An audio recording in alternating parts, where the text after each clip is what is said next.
Welcome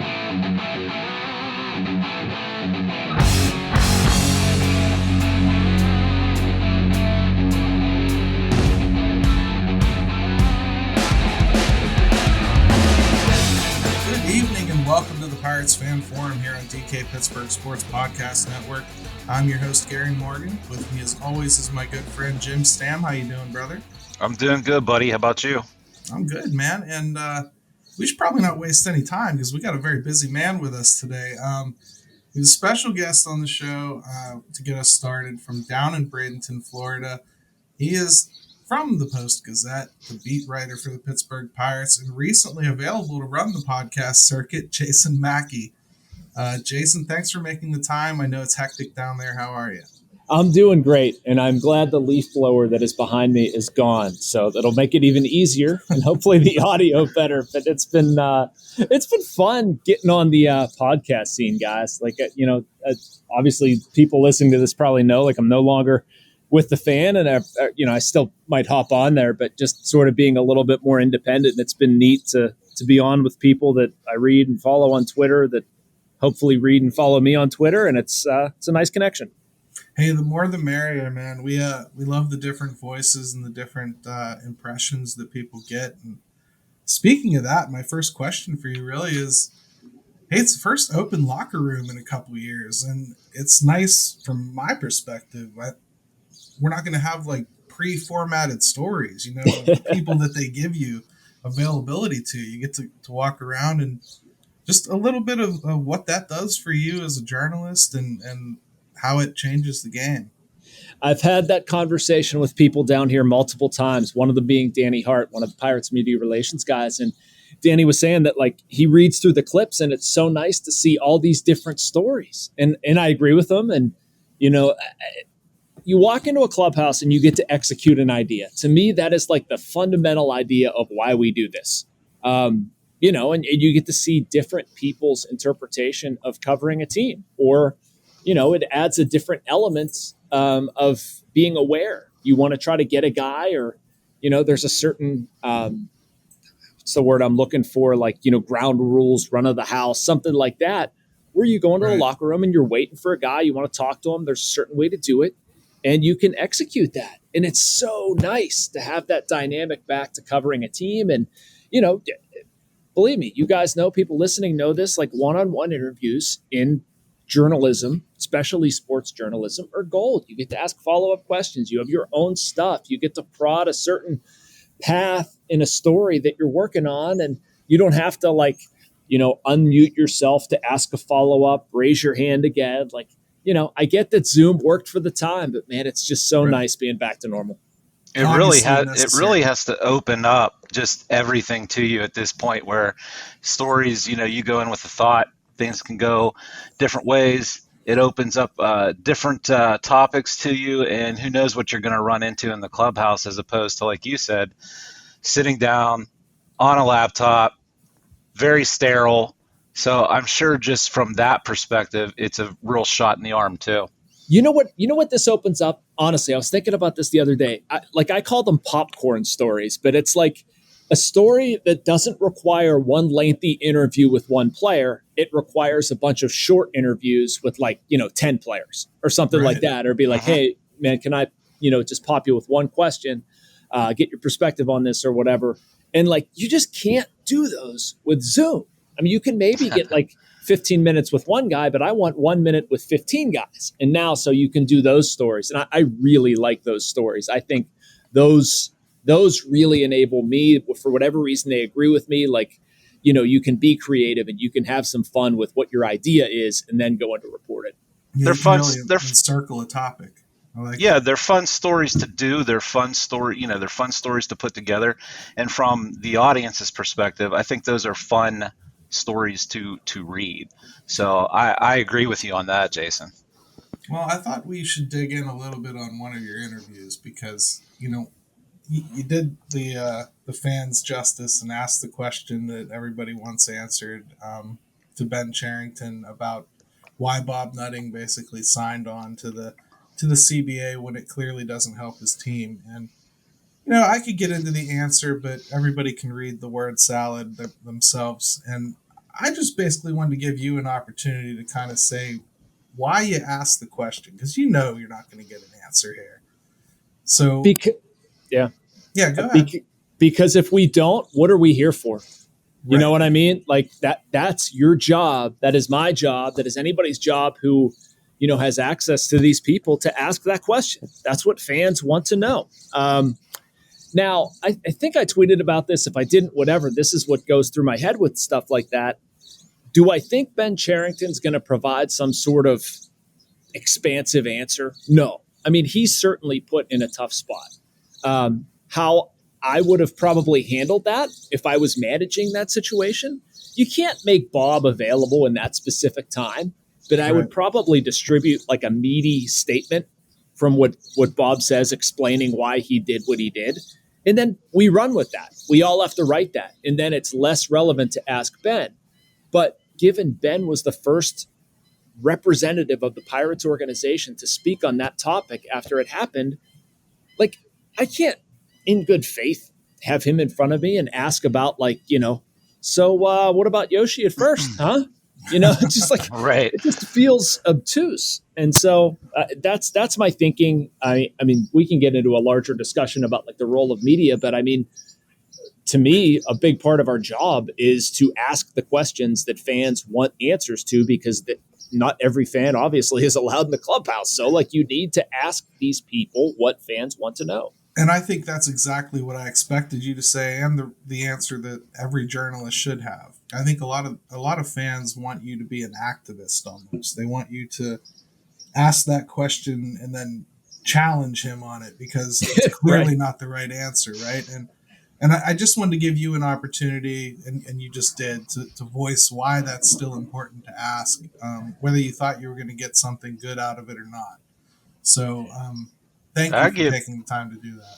Yeah, and I give Jason, that's the first thing I said on Twitter when I read it. I said, first things first, I give Jason a ton of credit for asking the question, because, sometimes those things tend to get glossed over from some people, and you know what kind of answer you're going to get. And but you still, like you said, you still have to ask it. Am I a little surprised that Ben maybe didn't have? I know there's not a perfect answer. Am I a little surprised he maybe didn't have a little better answer? Yeah, maybe. Yeah. You know what, guys? Like, if I was Ben, I think I would have answered it some version of this. Like, look, obviously this doesn't help us very much, or we don't really, it is what it is. We think that Bob is still an advocate for small market teams. We believe in the work that he's doing, and we also believe in what we're building. We had to win a certain way before this CBA, and we're probably going to have to figure this out a certain way after the CBA. But we believe we have smart people in place. We believe in the progress we've made, and we're going to continue down that same path. Like that, you pump up what you've got going on, you acknowledge what is true, and you talk about the future. Like, those would have been my talking points anyway. Right. It's a lot like, you come from covering hockey as well, so it's a lot like, your team loses 4-1 and they played their butts off, and the goaltender put in 3 softies. Yeah. Nope, not a person in that room is going to say the goaltender was at fault. Right. Right. I mean, or if they do, like, it happens, I mean, there's nothing wrong with admitting something that is true, and that is not a good deal for the Pirates, for small market teams. Like, it's okay to acknowledge that. I don't think you're being critical of anybody. Yeah. When there's an elephant in the room, and, most everyone can see it, I'm totally in agreement. I'm like, hey, let's just acknowledge it. And then I can tell you what we're doing that's, that I think is positive, and that we are doing, to offset that. Yeah, speaking of positive, I'm really enjoying this conversation. So let's go ahead and take a quick break, and we'll Gary, come back. you and your damn breaks. Okay, let's do it. It's what pays the bills, brother. Let's take a quick one.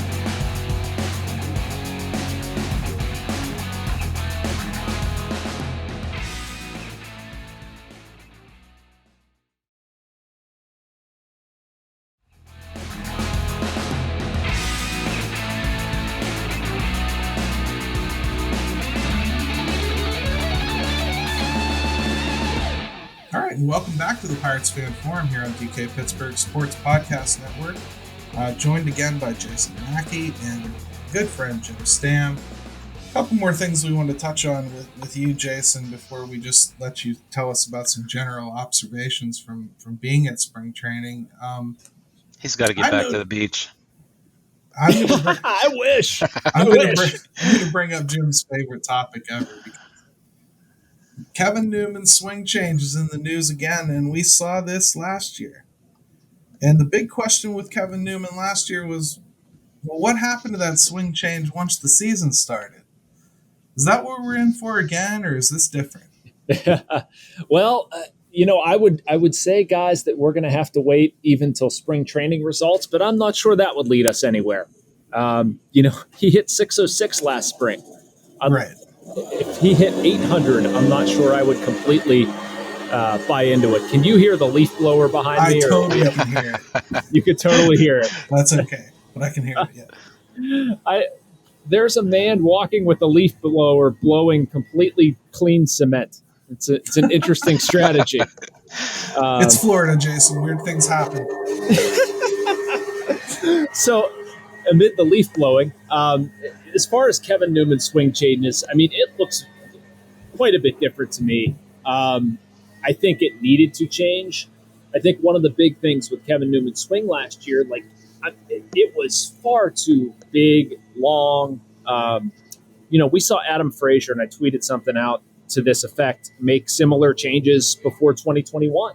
He's shorter, more compact, quicker to the ball, sort of protected against himself a little bit more, realized a little bit who he was as a hitter, and it really worked out for him.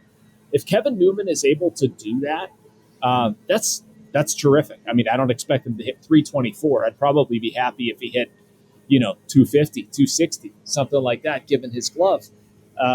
But you do get the sense being around here, guys, that the Pirates are going to play Kevin Newman quite a bit, unless a trade offer comes along, unless somebody needs a shortstop. But as long as he's in the lineup, they need to get something from him offensively. Right. And I mean, I think the similarities I saw to last year's swing change, obviously it's a different hitting coach, but it was standing up straight and keeping the hands down low. I'm seeing the same thing this year. It seems like the issue with him has been diagnosed. It worked last year in spring.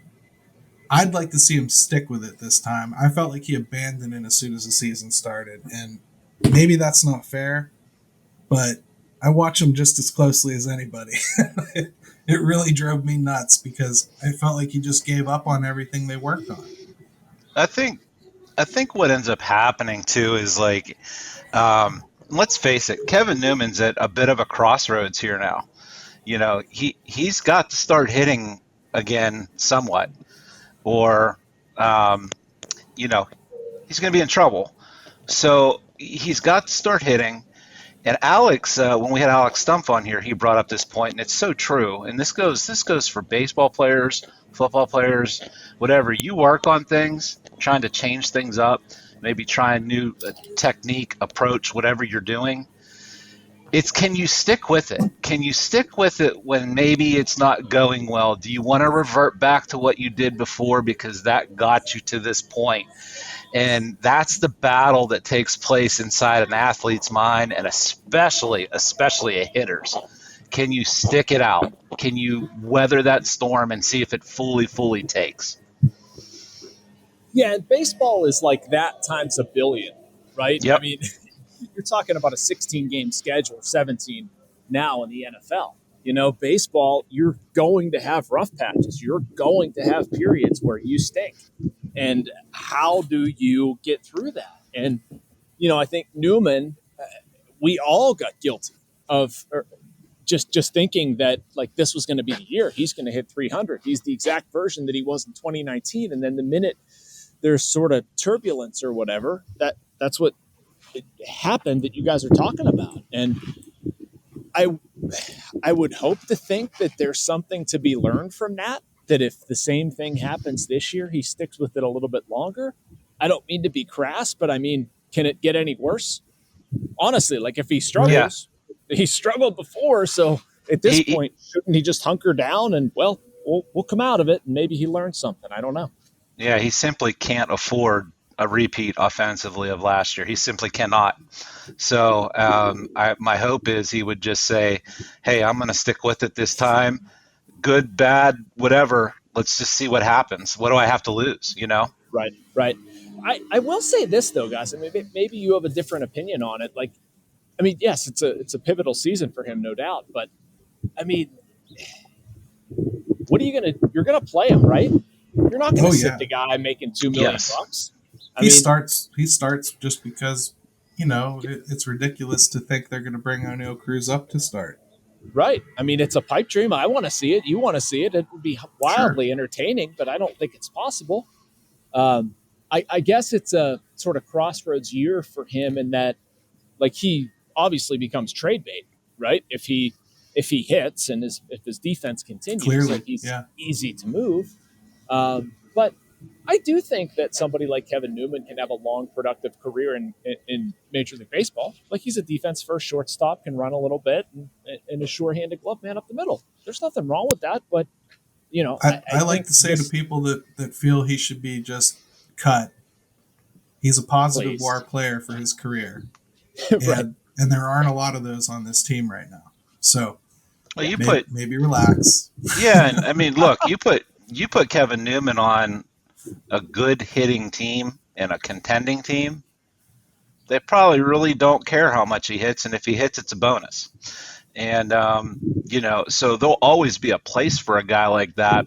But as far as being, anybody that's going to, he just needs to figure a few things out. Like you said, it can't get any worse than it was for him last year at the plate.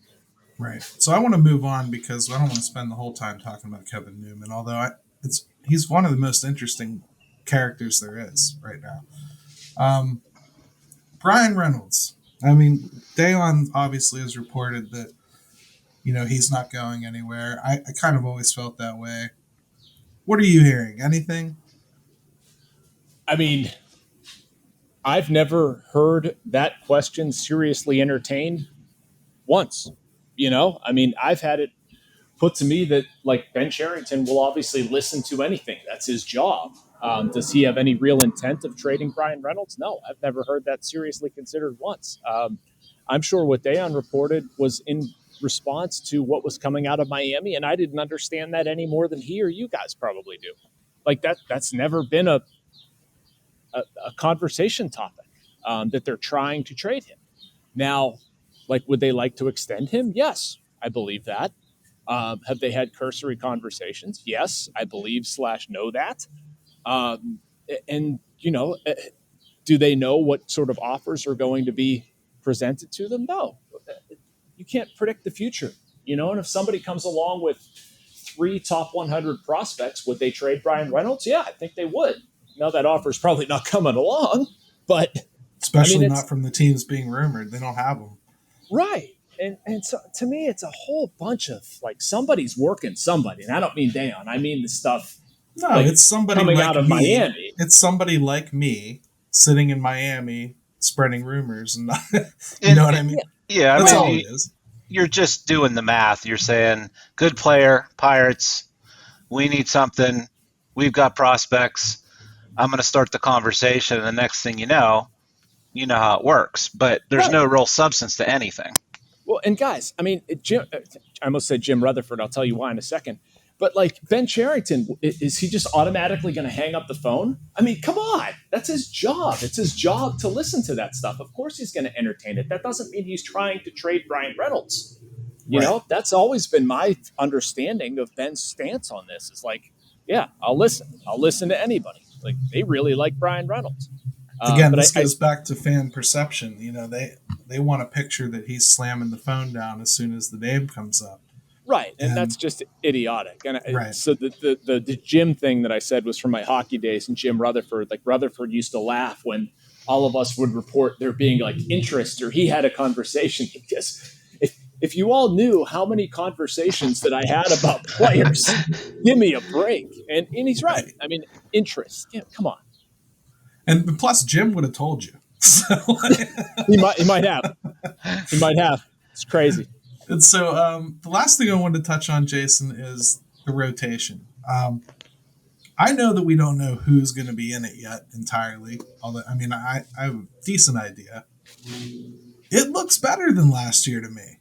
I mean, I'm just looking at the names and the depth, and it feels a little stronger to me. What's your perception? I won't disagree with you. I mean, you could go Tyler Anderson for Jose Quintana. Okay. I mean, there's a possibility that could be the same person. I think Bryce Wilson could very possibly be an upgrade. I like this version of Mitch Keller over last year's version of Mitch Keller. I had a chat with JT Brubaker today, and I liked where his head's at. He threw a live BP or live session, whatever you want to call it. He looked really good. I mean, I'm not propping this up as like a top 10 rotation in baseball. I don't think you guys are taking it that way. But it don't take much to be better than last year. So it doesn't. Miguel Yajure, Roansy Contreras, like both of those guys should be ready to contribute right away. I like Dylan Peters. He's got some like sneaky good stuff, honestly. And they've got a lot. Like Will Crow is another guy that if he could figure it out and take a step forward, that might be an intriguing piece for them. So yes, I mean, whether we're talking about the top end and replicating skill sets of last year or having more depth, I like both of those. And hopefully someone like JT, because you said you got to talk to him a little bit. I mean, hopefully he's just kind of flushed a lot of last season, and looks to just hit the reset button. Did you get that impression from him? Sorry, Jim. Yeah, honestly, that's a lot of what we talked about.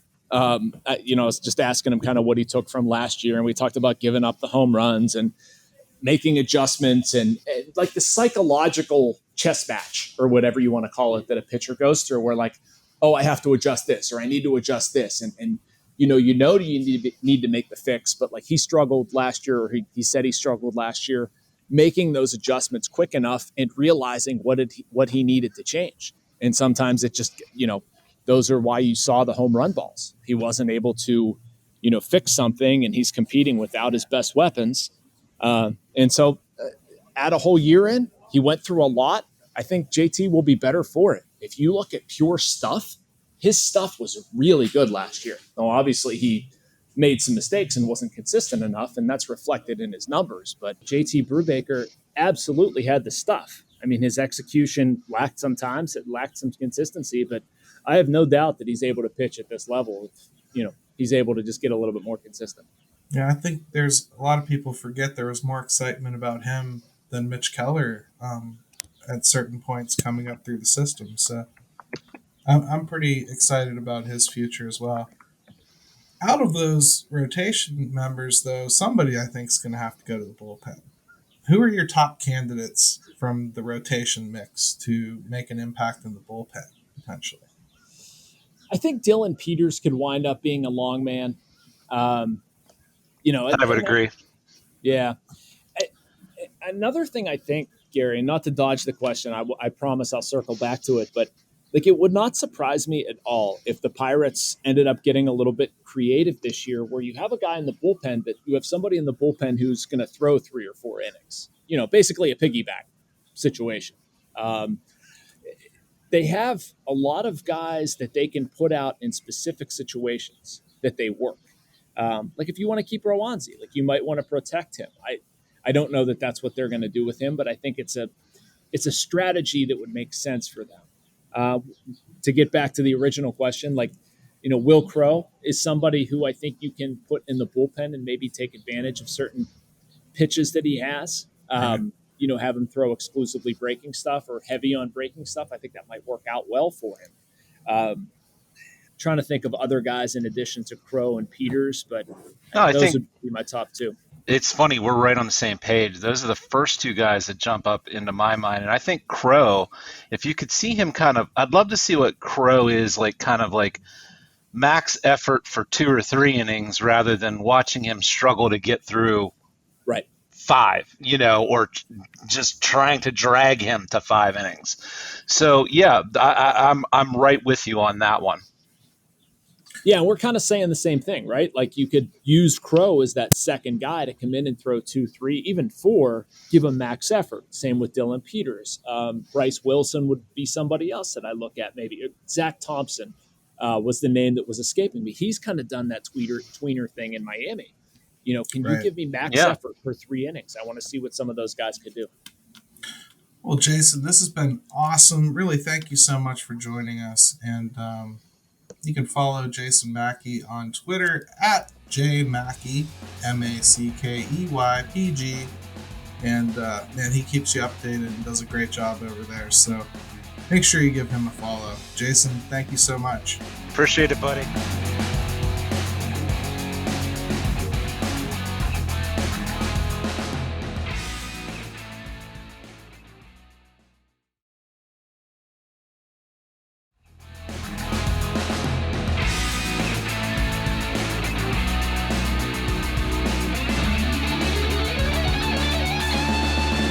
All right, and we're back to the Pirates Fan Forum here on DK Pittsburgh Sports Podcast Network. Gary, Morgan, and Jim with you. We really enjoyed our talk with Jason Mackey. That was a lot of fun. I love getting these guys on from spring training, man. How good is that, man? Dude, it's the best because, first of all, like we talked to him about at the beginning, it's great that these guys can actually do their job again because, like, it was getting to the point where, like, there was a game and something would happen and you just knew that was what every story was going to be because that was the press availability we were going to get. Yep. So you're going to hear that same story from 9 different writers and it wasn't going to change. And like, yeah, some of them wrote better and there was, a little bit more fun way of going about it or whatever. But yeah, it's nice to see them be able to go out and form their own stories and make their own path. And I love it. I'm so happy it's back. Yeah, I mean, just getting the insight from him being down there, B, hearing that they've got, their tried and true methods of being able to get stories and get information to us. And I'm just glad that everything seems back on track. And it was just cool having him. Totally. So I figured let's wrap up today's show by talking about another subject that I think we've seen flying around an awful lot recently, and that's the Pirates' payroll. It's still super low. We're looking at, like, I think the last estimate I saw was something like $42 million. We cracked 40 in Pittsburgh, so, and it ain't the temperature. No, but I mean, you might want to crack a 40 and pour it out for people's mentalities right now. But I mean, let's talk about it a little bit because it's one thing to say like you want to see that number or something else. But, even Dejan talked about it on his Daily Shot a couple weeks ago. He was saying, and he wrote a piece about it as well. Like, you got to see this payroll come up. You voted for this, Mr. Nutting, so, like, get us up over 100 million, right? You're saying you can do it. I guess what I'm saying is right now, I don't know. I kind of want to see the kids now. Last year, I had a different feeling. Last year, I was like, yeah, spend some money. At least let us have some fun with this team, Yeah. This year, I'm more like, I want to see the kids now. I don't want you to bring in a pitcher right now. I want to see what we got. I want to see these guys. There's 11 or 12 of them that I think have a viable stake at being a starting pitcher. So I think I've said pretty consistently, if you're going to bring one in, it better be the nailed-on best one. I don't want somebody coming in to compete for the bottom of the rotation. Yeah, I think, look, this is kind of what I think we're known for on this show is, I do think you can make an argument both ways and not sound like a crazy person. And I tend to agree with you on the pitching. I will say that I do think another bat might have looked nice. I worry about, where some of the runs are going to come from, some of the home runs, helping out some of these guys in the lineup we want to, develop and have a little protection, things like that. So I would have preferred spending a little bit maybe in the outfield. We both touched on when you see a guy like Eddie Rosario sign for 2 for 18. It's totally boy, doable. you see that and you go, wow, boy, 2 for 18. I wonder if he would have considered, 2 for 21 here. Sure, and you certainly can't sit here and argue that doesn't make the team better. Yeah, it would make the payroll like 49, 50, however you want to count it. But does it measurably make the team better? Maybe it's a few wins here and there. Maybe. But it's certainly more fun for the fans, and I think at the end of the day, that's kind of what's important there. To me, though, like catcher, they got the most. Yeah. Well, no, but catcher, they got the most expensive free agent catcher there was on the market this year. But then they stopped. Well, there aren't anymore. I know, but they got to do something, don't they? Sure, and I'm wide open to that. Make a trade. Yeah. But point is, like, there's not anybody else in free agency you can go get. Right, they can't throw money at that problem. So the payroll doesn't matter. You're not going to bring in a middle infielder, not with what you got coming. And I just don't see why you would do that right now. Third base, certainly don't need anybody there. First base, we've discussed. They already, they spent more money than they typically do on Yoshi, right? Yeah. And boy, isn't that going to be fascinating to watch unfold this year? The first base and DH situation. It's going to be interesting. And I like the DH because it gives options. I was more excited about the DH because I thought it gave some young kids options to come up, and maybe they don't have to have a position path cleared for them to come up here and get some at-bats. We talked about Michael Chavis being able to really take advantage of that and get some at-bats. And, I still think that's plausible. But, I mean, could they spend some more money there? Sure. I guess they could have gotten like a Nelson Cruz or somebody along those lines, somebody better. I certainly wouldn't have been upset if they did. But again, I think you're talking 8-9 million and you're still under 50. It doesn't really matter. They can extend Bryan Reynolds. Okay, that's not going to make the payroll go up this year. Not much. They can maybe give him 5 or 6 this year as opposed to the 4.5 he's going to get in arbitration. And maybe that would be an interesting question to ask just in general, because I didn't think of it as like when people were talking about them spending. I am talking about maybe $5 to $15 million. Maybe to someone else, when they're talking about spending, they're talking 30, 40 million, which I just don't know. Sure, they are. Where that fits in right now. If you're think about it, Jim. If you're talking about it, are you talking about it because you think they're 10 or 15 shy of something that's going to make you happy? No, they're looking at these other payrolls. They're looking at Cincinnati spending 140 million, and they can do it. Why can't you? That's all it is. So I'm saying it's a number. You think it's a magic number? I don't think there's any reason to go out and spend 100 million right now. You want to see these kids. You can go and get a corner outfielder. Right. I'd be completely fine with that. But we're on the same page there for sure. What corner outfielder is going to sign here for $15 million on a 1 year contract? None. They're going to want 2-3 years. Yeah. And what is Ben Cherington not doing? Locking himself in for future years. That's why there's no one signed in 2023. There is always the other side of this is like you just mentioned, what kind of contracts are guys going to want that are worth a damn? And do they even want to come here? And, if they've got other options where, hey, everyone wants paid, but everyone wants to win too, for the most part, unless, very rare scenario. So it's a two-way street. And it's not just as simple as saying we want somebody right now. Especially when you don't know where that somebody would play. That's kind of my point. When we talk about raising the payroll, it's not just a number you hit just to hit it. you got to know why you're hitting it. You got to have real purpose behind it, especially when you're at this stage of a build. This is the weirdest stage there is. You're It's a right great on way the to put it. cusp. You're right Super on the weird. cusp of these players coming up and starting to impact your team. You're right there.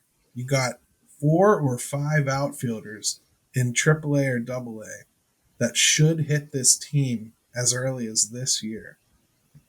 So while, yes, I can look at this roster and I can go, it's crap. Allen and Alfred have no business being part of this thing. I can also understand why you might kind of go, yeah, but I don't really want anybody here to get in the way of those guys. And I can also say that's foolish. Who would rely on prospects to come up here and change things? Well, a team that knows they're not ready to win would. Well, they have to sort through it. I mean, you've got to sort through some of these guys, and that's what's going to start happening this year, especially as we get into the latter parts of it. Then next year, I think next year, if we're having the same conversation, it takes a little bit different tone because we know not everything's going to work out like they want to. Of course. So, I go back to it. I think I would have liked one signing probably, but it's not like you can just snap your fingers and make it happen either. So I get that part of it. And fans just look. Let's be honest. Pirate fans are just tired of a low payroll when it really comes down to it. Yes, it's definitely rebuild fatigue.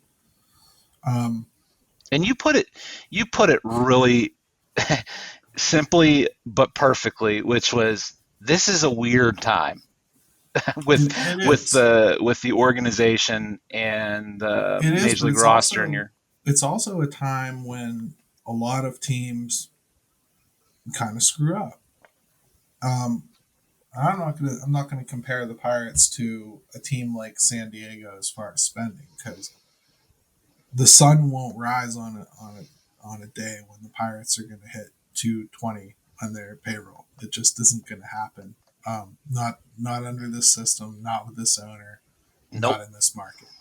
Nope. But they could feasibly spend a decent amount of money to push this thing over the edge.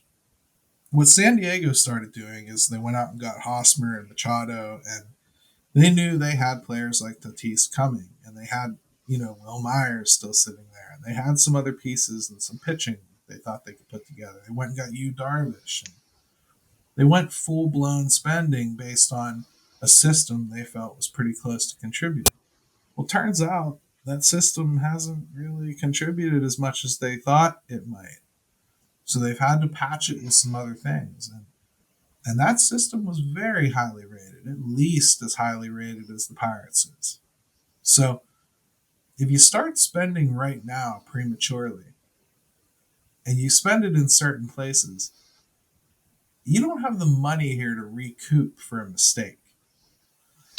It's a little cart before the horse scenario. Let's say you invest heavily in a first baseman, and then this year in AAA, Mason Martin goes ape. And this dude hits 55 home runs. He just looks like a world beater. He's figured the K rate out, and Justin's happy. And he comes up and now he doesn't have a place where he can just nail it on play, because you just invested heavily in a first baseman you had to get for 3-4 years, right?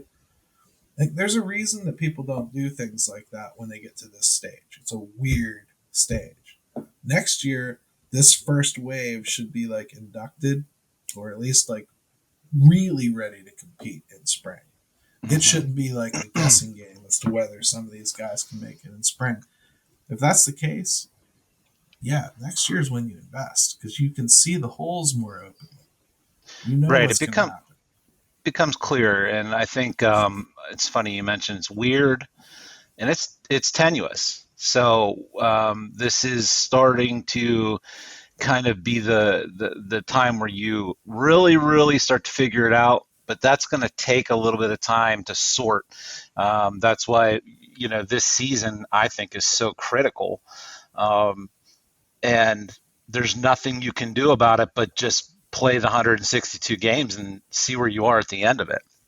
Yeah, I mean, I'll put it this way. I think when I look at the roster, at least the 26 man that I assume is going to go north, give or take, I see as many as 10 to 12 members of this team not being part of it next year. Yeah. And that's the kind of flexibility that you bake in when year to year you have no financial commitment.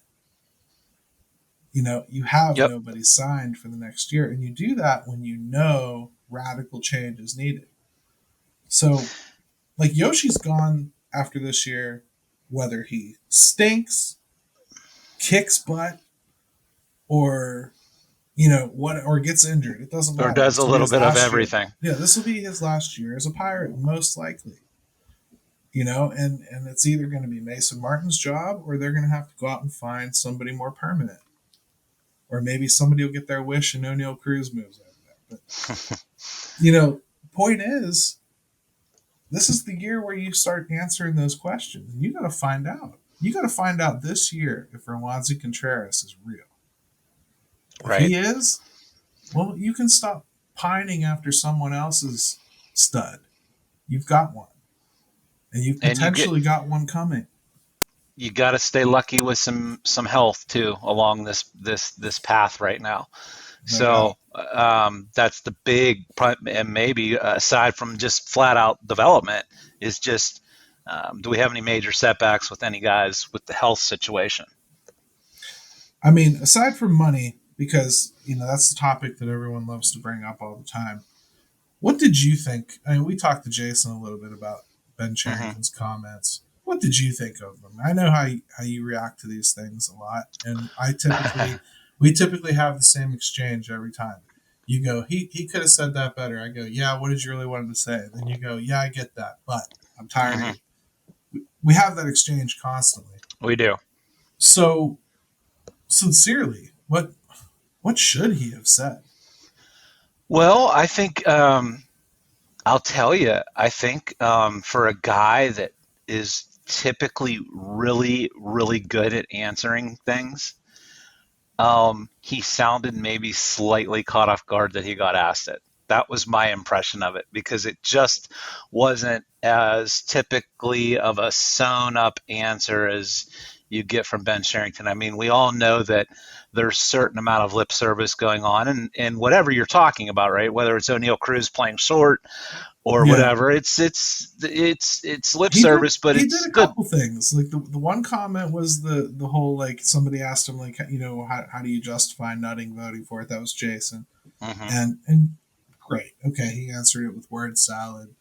I kind of wouldn't expect anything less, because it's basically like somebody comes to you and goes, hey, the CEO of your company is pretty stupid. Let me let me get your opinion about it. Well, he's right up in the window watching me answer this, so I'm going to tell you right now that the environment isn't great for. You're not going to get a straight answer. You're not going to agree or anything. So I get the word salad part of it. The O'Neal Cruz answer drove me nuts. It was 3 paragraphs that could have been summed up in yes, he's in a competition where he can come up. Well, and to backtrack just a second, because even I'm having trouble remembering. I know that it was a question. Was it simply just, hey, what are we doing with O'Neal Cruz? And then he gave the answer? It was, do O'Neal Cruz and Roansy Contreras have a shot to win a job out of spring? And instead of saying yes, no, maybe so, he basically said, some really, really long, convoluted version of sure. And all you have to do at this stage of spring, I mean, you haven't even put bat to ball yet in anger. It hasn't happened yet. At this point, you can literally just go, yes, everybody that's here, you can go ahead and assume they have a chance to make this club. We all know you're lying. That's what you say. That's what you say. Maybe it's a weird time for him right now too to be answering these types of questions more so than ever. Year to year as we go through this, so maybe that's why his answers were a little bit off.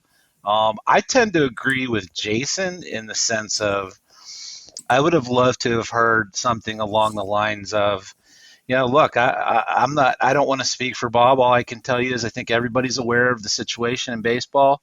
We hope it gets better. We're trying to do what we can here, making the effort and sticking to the path that we have. And I know, again, that's just lip service. But to just say repeatedly that you're glad you're playing 162 games, right. I mean, that was just weird, right? I mean, it was silly. Yes, it was silly. It was weird. And I'll tell you what, too, man. Like, I think the reason people are probably picking apart, let's just straight up say it too. He's way better than Neil Huntington. Because Neil Huntington would have given you some kind of a speech about how smart he was on top of it. There would have been the condescending aspect of it as well. Absolutely. There would have been like, I can't believe you're asking this question. Yeah. Of course O'Neill Cruz had a chance to make it. Have you watched him swing? Like, yeah, it's refreshing in that way that at least he doesn't take that approach. But I think what people expect from Travis Williams and Ben Cherington is their job, part of their job at least, is to make Bob change his ways. And so when somebody asks you a question like that, and it doesn't appear as though you are standing up for the team or standing up to Bob Nutting, I think, or the fans. But I think the perception, in all sincerity, is, oh, this is no different. Here's another puppet of Nutting. And while I can sit here and I can tell you in a sterile fashion that's the employee-boss relationship, I can also say I think I get that as far as a frustration point for people. I think I understand where that comes from.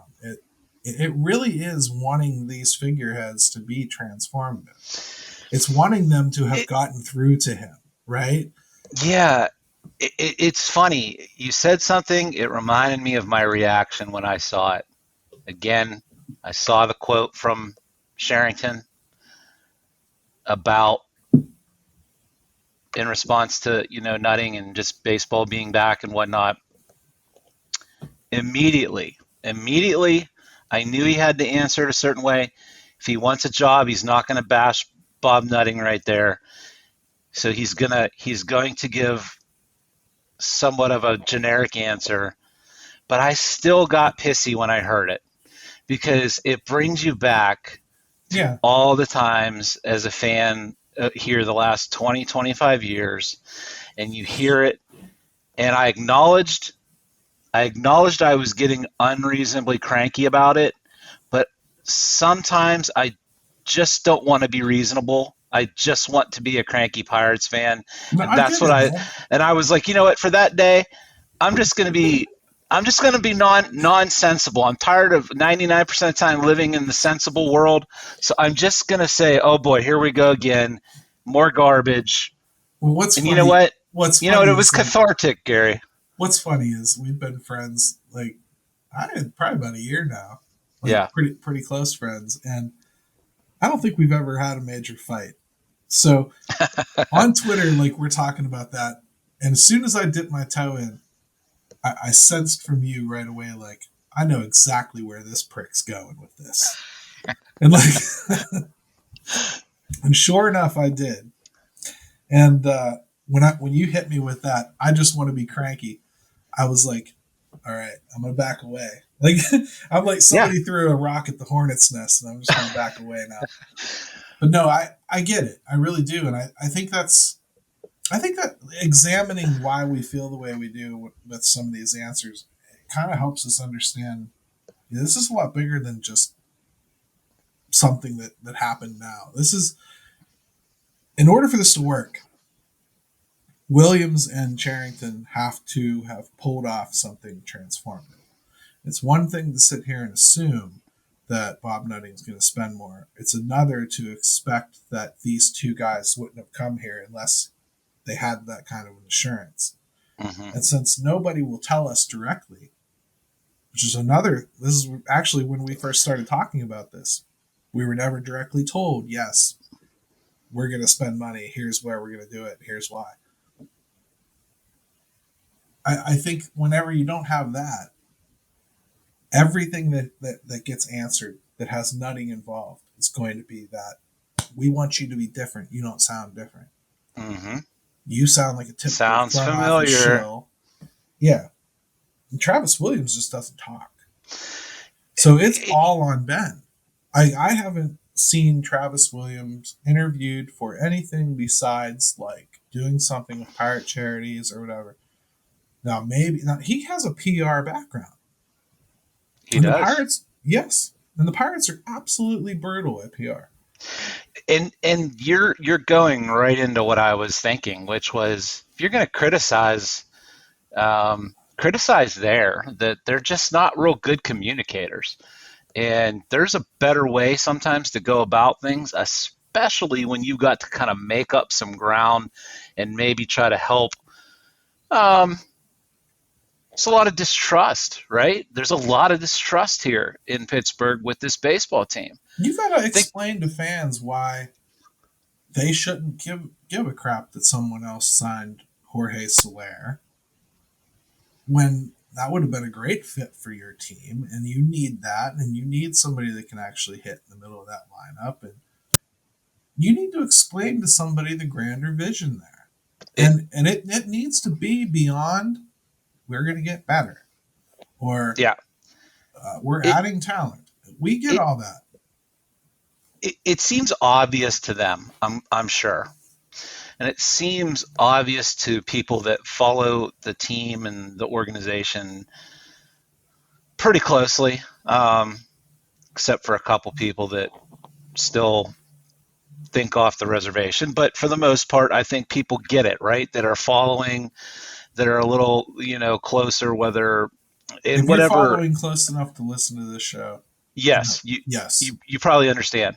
But man, there's a huge segment of people out there that they shouldn't be assuming understands a lot and knows a lot, and to just go about your business like, no, we're doing what we need to do. Don't worry about it. It's a missed opportunity. You got to understand you're a soundbite machine. Yeah. You have to be thinking about from what you say, Bob Pompiani is going to play on the K2K news. That somebody that is a casual fan is going to run into. And when that casual fan hears your soundbite, go, well, we're still adding talent and we're going to just keep getting better. Our focus is every day to get better. Well, who the hell isn't? I plan every day to work out a little harder and eat a little less. And, 20 pounds later. It sounds like every dumpy meeting and email you get at some team building exercise that's the place that you work at. And people know what that sounds like. Even if it's not really, even if it's not really the case. I think that's where some of the it's funny, we weren't even planning on talking about this, but I think that's where some of the missed opportunity is right now with this ball club. Absolutely. Because at the end of the day, it's not, I think I do a hell of a job of it, but it shouldn't be my job to explain to fans what you're thinking. Right. It shouldn't be like even what we just discussed about not spending money earlier, where we were talking about the payroll just being a number, and here's why maybe getting another first baseman is not a good idea, or here's why. Why am I doing that? You do that. You tell me. You tell me why that's a bad idea. You tell me why bringing in a corner outfielder would screw up your plan. Because it shouldn't be my job to tell you why that would screw up your plan. You should tell me, Travis Swaggerty is so close we can taste it. I don't want to bring somebody in here to block him. And if that's the case, bring him up. Don't make me sit through Greg Allen and Anthony Alford. Hell, don't make me sit through Ben Gamble as much as I like him. people just want to be talked to like adults, right? I mean, hey, listen, say simple things like, look, I know this isn't fun right now. These are growing pains we are going through. Stick with us a little bit longer. I promise you, we are doing everything we can on the development side here to get these guys up here and bring, competitive baseball back to Pittsburgh. And say some things that, in layman's terms, that have some sincerity behind them. And I do think people on some level at least can go, okay, he's saying they still suck, but they're trying to do something about it. I think people will at least respect that. Even the statement we were talking about, like, about Bob Nutting's vote for the CBA. Well, tell me something like, yes, this deal didn't help the Pirates at all. In fact, in some ways, it made it a little harder.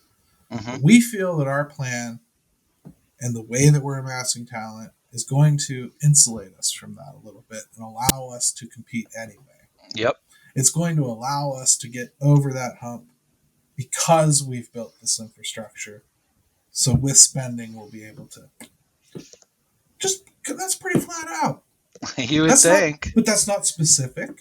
You're not tying yourself into anything, but you're giving the fan like a general roadmap of what's going on. If you fail, you fail. But like, if you ask me, you're losing the opportunity to fail by driving people away with the double talk. It doesn't help. There's the double talk, and there's a little bit of aloofness that I think Pirate fans have felt, certainly from ownership and some of the people that they have had in management, that kind of just they walk around and you kind of see them every once in a while. It's kind of like the crappy management you have at your job, and then that's really it. Oh, so and so's down on the floor, Oh yeah, there he is.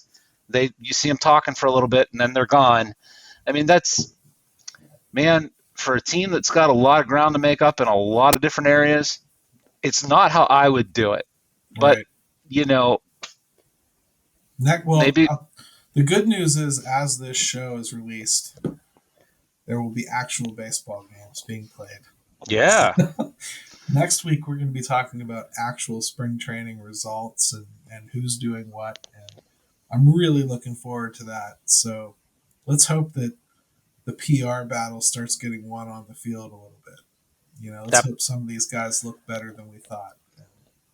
You know what? That makes it easier. That right there makes it a heck of a lot easier on them, because if the product starts to improve, then things become a little bit easier to talk about. So let's hope it starts there.